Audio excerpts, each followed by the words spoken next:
আসসালামু আলাইকুম প্রিয় বন্ধুরা, আশা করি সবাই ভালো আছো। আলহামদুলিল্লাহ আমিও ভালো আছি। আমি কিন্তু এই সন্ধ্যার একটু আগে এই মাঠ দেখতে এসেছিলাম। দেখেছো কত সুন্দর ধান হয়েছে আমাদের এই মাঠে। এই ধান দেখতে কিন্তু অনেক ভালো লাগে।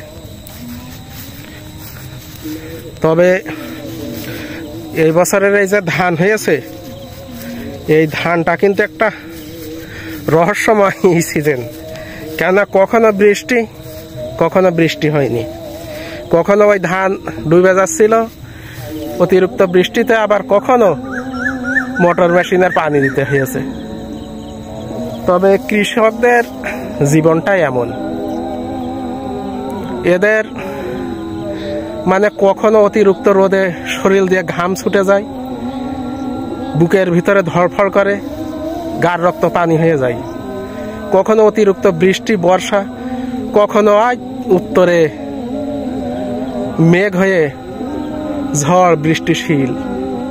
আসলে কৃষকরা কিন্তু অনেক পরিশ্রম করে, অনেক খাটনি করে, এদের কষ্টের কিন্তু সীমা নেই। আমরা কৃষি কাজ করি, আমরা জানি এতে কত কষ্ট, কত শ্রম। কেননা এই মাঠে কাজ করতে গেলে সাপ আছে, ইঁদুর আছে, ওই আকাশ থেকে বজ্র পড়ে, এরকম বর্ষার সময় কত কষ্ট। যদি খেতে দেখা যায় ফসল ভালো হয়, দাম পাওয়া যায় না, খেতে যখন হয় না তখন দাম পাওয়া যায়। এটা হচ্ছে এইরকম। কখনো এই ধানে রোগ বালাই লাগে, কখনো ইঁদুর বাদরে পোকামাকড়ে ক্ষতি করে, মানে কখনো অনুকূল কখনো প্রতিকূল।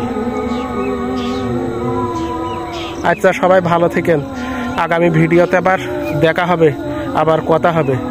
সন্ধ্যা হয়ে গেছে, আজান দিচ্ছে।